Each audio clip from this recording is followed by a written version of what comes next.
Hello everyone, thank you so much. నాకు support చేస్తున్న ప్రతి వాళ్ళకి ఇట్లానే సపోర్ట్ చేస్తుండండి. నా ఛానల్ని ఇంకా ఎవరైనా సబ్స్క్రైబ్ చేయకుండా చూస్తుంటే ప్లీజ్ సబ్స్క్రైబ్ చేసుకుని నాకు సపోర్ట్ చేయండి అని చెప్తూ, మొత్తం సండే ఎపిసోడ్ చూసినప్పుడు చాలా ల్యాగ్ అనిపించింది నాకు. మేజర్ థింగ్స్ ఏమైనా అయ్యిందంటే ఎలిమినేషన్ తర్వాత ఏదేదో అనిమల్ ట్యాగ్ వేసుకొని వాళ్ళ ఒపీనియన్ చెప్పండి అని చెప్తున్నారు కదా, ఈ రెండు. సో ఈ వీడియోలో మళ్ళీ నేను చేసే నెక్స్ట్ వీడియోలో ఈ 2 ఇంపార్టెంట్ థింగ్స్ మాత్రమే మాట్లాడేకి పోతున్నా. ఎవరు ఎలిమినేట్ అయినారు, ఎలిమినేట్ అయినాక ఏం జరిగింది, తర్వాత అనిమల్ ట్యాగ్ వేసుకొని ఒపీనియన్ ఇచ్చే టాస్క్ వచ్చింది కదా, దాంట్లో ఎవరెవరు ట్రాన్స్పరెంట్గా ఉండింటారు, ఎవరెవరు ఇంకా మాస్క్ వేసుకునే గేమ్ ఆడుతున్నారు అని 2 వీడియోస్లో చేసి డిస్కస్ చేయకపోతున్నా.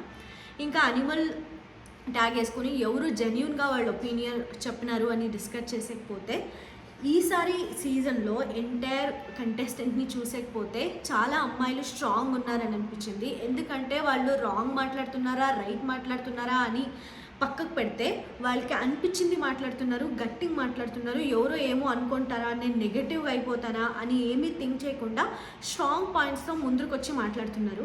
ఈ పక్కల అబ్బాయిలు అయితే చాలా అంటే చాలా మాస్క్ వేసుకొని, అరే ఎందుకు లేరా ఊరికే ఇన్వాల్వ్మెంట్, ఇది జస్ట్ టాస్కే కదా అయిపోన్లే అన్నట్లు ఈజీగా తీసుకుంటున్నారు. ఎందుకు బిగ్ బాస్ ఈ అనిమల్ టాస్క్ అనేది పెట్టిందే వీక్ మొత్తము ఎవరెవరితో గొడవలు అయినాయి అన్నీ తెలుసుకొని వాళ్ళు ట్రాన్స్పరెంట్గా ఉంటారా లేదా అని చూసేకే.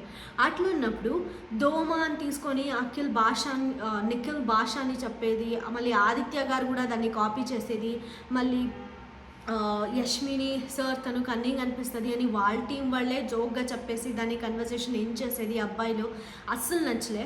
ఈ పక్కల అమ్మాయిలు వచ్చేసి సోనియా మళ్ళీ ఎవరు విష్ణు, వాళ్ళకి ఏమేం ప్రాబ్లం ఉన్నిందో దాన్ని నాగార్జున సార్కి చెప్పి మేం చెప్పిన ఒపీనియన్ రైటా కాదా అని తెలుసుకోనికి ట్రై చేసింది. సీత మళ్ళీ ప్రేరణ వాళ్ళిద్దరు కన్ఫ్యూజన్కి కూడా అంతే, అదే వాళ్ళకి మేజర్ ఇష్యూ అయింది. సో దాన్ని కొంచెం మాట్లాడేకి ట్రై చేసినారు. చాలా హానెస్ట్గా ఉండింది అబ్బాయి సైడ్లో. అంటే నాకు నచ్చదే పృథ్వీ, ఎందుకంటే పృథ్వీకి తనకి ఏమనిపిస్తుందో అది చెప్పేస్తాడు. అరే అది రైట్ అవుతుందా రాంగ్ అవుతుందా, నేనేమన్నా బ్యాడ్గా పోర్ట్రే అవుతానా, అదేమీ థింక్ చేయడు.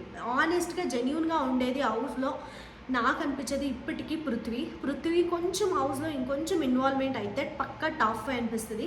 ఈసారి అబ్బాయిలే కింద అమ్మాయిలే చాలామంది టాప్ 5కి పోతారు. ఇట్లానే ఆడుతూ ఉంటే పక్కా అమ్మాయిలే చాలామంది టాప్ 5కి పోతారని నాకు అనిపిస్తుంది.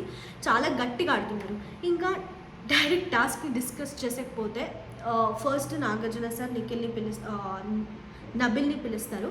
నబిల్ని పిలిచేసి అనిమల్స్ ఉంటాయి, ఆ అనిమల్స్కి ఒక్కొక్క ట్యాగ్ లైన్ ఉంటాయి. సో ఏ అనిమల్ పేరు ఎవరికి సెట్ అవుతుందని వేసేసి ఎందుకు అని రీజన్ ఇవ్వాల్సి పడుతుంది. నబిల్ తనకి ఎంటైర్ వీక్ ప్రాబ్లం ఉండిందే నయనికాతో, యష్మితో. పేరు అయితే కరెక్ట్గానే తీసుకున్నాడు కానీ కమ్యూనికేషన్ ప్రాబ్లం అవుతా ఉందా అని నాకు అనిపిస్తుంది. లేకపోతే వర్డ్స్ని ఎన్కాల్కులేట్ చేసేకి కొంచెం డిఫికల్ట్ అవుతా ఉందా, తనకి వే ఆఫ్ ఎక్స్ప్లెయినింగ్లో చాలా ఇంప్రూవ్ అవ్వాలి నబిల్. మేబీ హిందీ మాట్లాడతారు కాబట్టి దాని మీద ఏమన్నా వర్క్ చేయాలా, తెలుగు ఎక్కువ మాట్లాడి దాన్ని వర్డ్స్ని చాలా ఎట్లా మంచిగా ఎక్స్ప్లెయిన్ చేసేకి ట్రై చేయాలా అని నాకు అనిపించే. పేరు కరెక్ట్గా పెట్టినాడు కానీ రీజన్ కరెక్ట్గా చెప్తున్నాడు కానీ దాన్ని డిఫెండ్ చేయలేకపోతున్నాడు నబిల్ అనిపించే. యష్మి అందరికీ టాస్క్ అసైన్ చేసి మా టీంని చాలా డౌన్ చేసేసింది. అంటే యూనిక్గా ఆలోచించి డిసిజన్ తీసుకొని ఉంటే బాగుండు సార్ అని కొంచెం డిఫరెంట్గా చెప్పింటే బాగుండు అని నాకు అనిపించే. ఇంకా నెక్స్ట్ వచ్చేసి నయనికాని పిలుస్తారు. నయనిక చాలా అంటే చాలా స్ట్రాంగ్ పాయింట్స్ చెప్పింది. ఆపోజిట్ మణికంఠ ఉన్నా కూడా తను డిఫెండ్ చేయలేకపోయినాడు. యూజువలీ మణికంఠ ఏంటంటే తను డిఫెండింగ్ చాలా బాగా చేసుకుంటాడు. ఎవరు ఆపోజిట్ పర్సన్ ఉంటారో సోనియా మళ్ళీ మణికంఠకి ఉన్న కమ్యూనికేషన్ స్కిల్ ఈ సీజన్లో ఎవరికీ లేదు. అంత మంచి వాదించుకుంటారు వాళ్ళు. ఆ మణికంఠని నోరు ముంచేసింది నయనిక అని చెప్పొచ్చు. చాలా స్ట్రాంగ్ పాయింట్స్ మాట్లాడే పాయింట్స్ ఏమంటే, సార్ నేను కానీ ఆడ యష్మి కానీ ఎవరు మాక్లాన్కి తీసుకొనేకి మణికంఠని రెడీ లేకుండా ఉంటే అట్లున్న సిచ్యువేషన్లో కూడా నిఖిల్ ఫస్ట్ నించుకొని తన టీంకి తీసుకున్నాడు. సో అట్లా తీసుకున్నప్పుడు మణికంఠ ఎంత జెన్యూన్గా ఆనెస్ట్గా ఉండాలి నిఖిల్కి, బట్ అది కాకుండా టీమ్ టీమ్ స్విచ్ అవ్వాలి, క్లాన్ని రీప్లేస్ చేసుకోవచ్చు అన్నప్పుడు నాతో ఎన్నోసారి వచ్చి అడిగినాడు, ఇట్లా మీరేమన్నా విన్ అయితే నన్ను మీ టీంకి తీసుకోండా, నాకు ఆడాలని ఉంది, నేను చాలా అంటే నాకు స్క్రీన్ స్పేస్ ఆబ్వియస్లీ నామినేషన్ ఉన్నాడు కాబట్టి సో టాస్క్ ఆడేకంతా నాకు ఛాన్స్ కావాలి అని నాతో వచ్చి రిక్వెస్ట్ చేసుకున్నాడు సార్. అది నాకు చాలా డిస్ఆనెస్ట్ అనిపించింది అని ఎక్స్ప్లెయిన్ చేశాను Nainika, which is so good point. ఎందుకంటే నైనిక చెప్పిన అన్ని పాయింట్స్ కరెక్ట్. ఎందుకంటే ఈ పక్క నైనిక కానీ ఈ పక్క యష్మి కానీ ఇద్దరు కూడా మణికంఠని తీసుకోనికి రెడీ లేరు. అదే పాయింట్ ఉన్నప్పుడు నిఖిల్ తనని ఫస్ట్ ప్లేస్ నుండి లేచి మణికంఠని తీసుకున్నాడు కాబట్టి ఈ has to be genuine to Nikhil. అది వదిలేసి అట్లా అప్పుడు మణికంఠ ఏమంటాడంటే క్లాన్ని నిర్మించే కింద ముందు ఏం జరిగిందో దాన్ని ఎక్స్ప్లెనేషన్ ఇచ్చే ట్రై చేస్తాడు. సార్ నాకు నిఖిల్ కూడా గ్యారంటీ ఏం ఇవ్వలేదు నిన్ను ఫస్ట్ ప్లేస్లో తీసుకుంటానని, తను కూడా చెప్పిండే నిన్ను సెకండ్ ఆప్షన్లోనే తీసుకుంటాను, చూస్తా అప్పుడు తీసుకొని అలా వద్దా అని. దానికోసమే నేను అందరితో పోయి రిక్వెస్ట్ చేస్తుండే అని చెప్పినప్పుడు నైనిక ఇమీడియట్లీ పాయింట్ రేస్ చేసింది. క్లాన్ అన్ని ఫామ్ చేసినాక నువ్వు వచ్చి నాతో రిక్వెస్ట్ చేసినావు, స్విచ్ అయ్యే ఆప్షన్ ఉంటే నువ్వు చెప్పు నేను వస్తా అని, ఆ పాయింట్లో నేను మాట్లాడుతున్నా అని చెప్పినప్పుడు ఆడ మణికంఠ వాదించలేకపోయినాడు. ఎందుకంటే మణికంఠదే అది రాంగ్ ఉండే, బట్ స్టిల్ ఏమో చెప్పే ట్రై చేసినాడు. నాకు ఆపర్చునిటీ కోసం నేను మాట్లాడినానే కానీ డిస్ఆనెస్ట్గా ఉండాలని కాదు సార్ అన్నాడు. ఆ పాయింట్ డిసానెస్ట్ ఉన్నట్లు కదా, ఇప్పుడు పోయి నైనికతో అప్రోచ్ అయినాడంటే is being dishonest to Nikhil అనిపించారు. నైనిక చాలా గ్రేట్ పాయింట్స్ తీసుకునింది, ప్రజెన్స్ ఆఫ్ మైండ్లో ఉంటుంది బిగ్ బాస్ 8లో అని నాకు అనిపించారు, చాలా మంచిగా అనిపించాయి. తర్వాత ప్రేరణ వచ్చేసి సీత. యాక్చువల్లీ ప్రేరణకి ఎందుకు అర్థం అవ్వట్లేదురా ప్రేరణ రాంగ్ అని నాకు అర్థం అవ్వలే. ఎందుకంటే డస్ట్బిన్ నుంచి గ్లాస్ పెట్టేసినాక మళ్ళీ దాన్ని డస్ట్బిన్కి గ్లాస్ వేసినాక ఆ గ్లాస్ తీసి మళ్ళీ టేబుల్ మీద పెట్టేదే రాంగ్.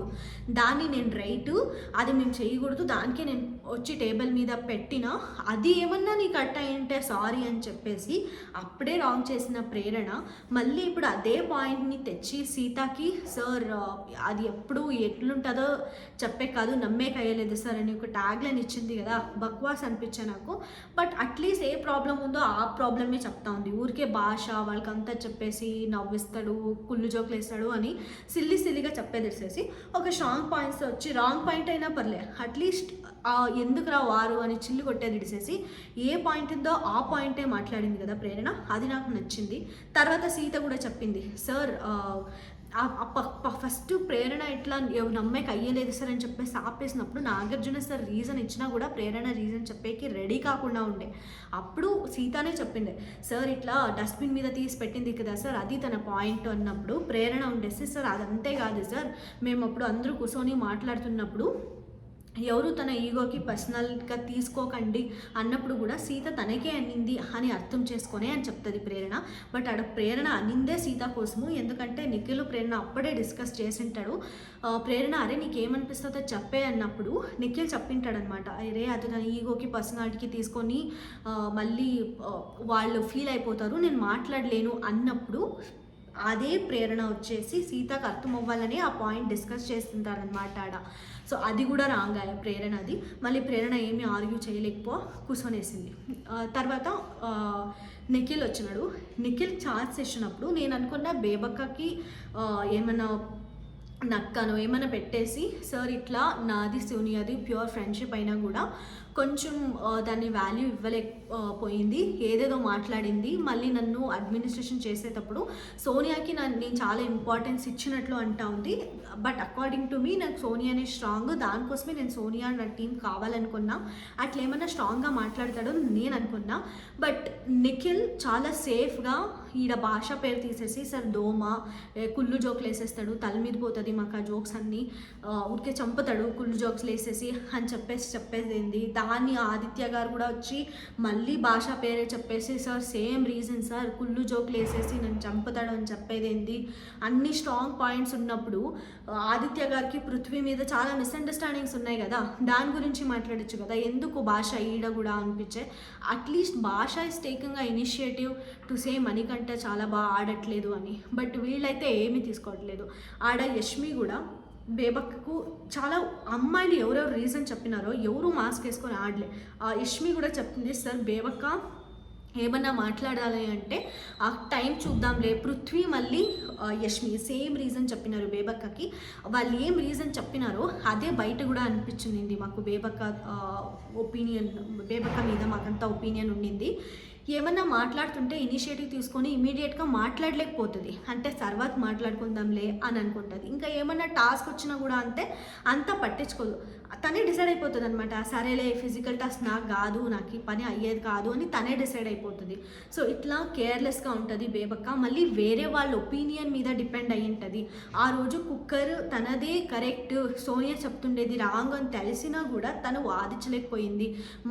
డిపెండ్ అవుతుంది. మా ఒపీనియన్ అంతా తీసుకున్నాక తర్వాత next day she started to become responsible. So ఇట్లా బేబక్క నాకు నచ్చట్లేదు ఈ పాయింట్లో అని క్లియర్గా ఎక్స్ప్లెయిన్ చేసింది యష్మి. ఆడొకటి సూపర్ అనిపించింది నాకు. పృథ్వీ కూడా సేమ్ టైం రాన్లే అని అనుకుంటుంది. ఈ టైం అనే దానిలో నన్ను నమ్మను సార్, ఎందుకంటే టైంని మేమే తీసుకోవాలి, అది రాదు అని వాదించినాడు Prithvi. That was really nice. ఇంకా మిగిలిన వాళ్ళు ఎవరెవరు మాట్లాడినారో సోనియా మళ్ళీ విష్ణుప్రియ వాళ్ళదైతే మేజర్ డిస్కషన్ అనే చెప్పొచ్చు. ఎందుకంటే సోనియా ఎప్పటికీ ఏ ఆర్గ్యుమెంట్లో ఏడ్చేది కాదు. ఈ పాయింట్లో ఏడ్చిందంటే డెఫినెట్లీ తను లో అయిపోయింది. అట్ సమ్ పాయింట్ వాళ్ళకి అనిపించినప్పుడే కదా వాళ్ళు లో అయ్యేది. విష్ణుప్రియ వచ్చేసి జోవియల్గా, సోనియా ఎప్పుడు సార్ నాకు విష్ణుప్రియ చాలా కామ్గా ఉంటుంది, ఎవరిని హర్ట్ చేయదు, అంబుల్గా ఉంటుంది, మెడిటేషన్ అంతా చేసుకొని అనుకోనింటి. బట్ తను కొన్ని వర్డ్స్ యూజ్ చేసింది కదా, అడల్టరీ కామెడీ అది ఇది అని నాకు నచ్చలేదు. తను నిఖిల్ నాకు అటెన్షన్ ఇచ్చేకి స్టార్ట్ అయినప్పుడే ఇదంతా స్టార్ట్ అయింది సార్. దానికిన్నా ముందు తను చాలా బాగుండే నాతో అన్ని అలిగేషన్స్ వేసింది అనమాట. దానికి విష్ణుప్రియ లేసేసి చాలా క్లియర్గా ఎక్స్ప్లెనేషన్ ఇచ్చారు. సార్ ఆ రోజు నేను యాజ్ ఎ రిపోర్టర్గా అందరి దగ్గరికి పోయి చాలా సిల్లీ క్వశ్చన్సే అడుగుతూ ఉంటుంది. యాజ్ ఎ కామెడీ వే చాలా జెన్యూన్లీ పోయి జోవియల్గానే అడుగుతూ ఉంది. ఇట్లా సోనియా సీరియస్గా తీసుకుంటుందని నాకు తెలియకుండే. అట్లా అది ఎప్పుడు నాకు నచ్చలేదు అని లేసిపోయిందో ఇమీడియట్లీ నేను చెప్పే సారీ, నేను ఆ ఇంటెన్షన్లో అడగలేదు, నీకు ఆ ఇంటెన్షన్తో అర్థమయ్యి ఉంటే ఐఎమ్ సారీ అని అడిగినప్పుడు ఒక 6 to 7 seconds గ్యాప్ తీసుకొని మళ్ళీ తిరిగి వచ్చి అడల్టరీ కామెడీ వేయొద్దు నా మీద అనే. అట్లా నేనేమన్నా మాట్లాడింటే అడల్టరీ కామెడీ అని సోనియా నాకు తిరిగి చెప్పింటే నేను అక్సెప్ట్ చేసేదాన్నేమో. బట్ అడల్టరీ కామెడీ లేకుండా ఉన్నప్పుడు ఆ ట్యాగ్లైన్ నాకు వేస్తే నేను ఎట్లా తీసుకుంటాను సార్? దానికోసమే నేను ఎట్లా మాట్లాడినాను. మాట్లాడేటప్పుడు అంతే విష్ణుప్రియ అట్లా బ్యాడ్గా ఏం మాట్లాడట్లే. కొంతమంది చెప్తున్నారు అడల్టరీ కామెడీ అనే వరకు మాత్రమే సోనియాది తప్పు, తర్వాత ఏం తప్పు లేదు అని. నాకు అనిపిస్తుంది విష్ణుప్రియనే 100% రైట్. ఎందుకంటే అడల్టరీ కామెడీ అని ట్యాగ్ లైన్ వేసినప్పుడు తనంతా విష్ణుప్రియ గురించి మాట్లాడేసి ఆడిపోయి విష్ణుప్రియనే రాంగ్ అని పోర్ట్రేట్ చేసింది సోనియా, విష్ణుప్రియ కాదు. అట్లా చేస్తూ ఉంటే విష్ణుప్రియ కూర్చొని ఏడ్సే రకం అయితే అస్సలు కాదు. తనకి ఏమన్నా అనిపిస్తే గట్టిగా వాదిస్తుంది. అదే విష్ణుప్రియ క్యారెక్టర్, అదే చేసింది. తప్పుగా ఏదేదో మాట్లాడలే.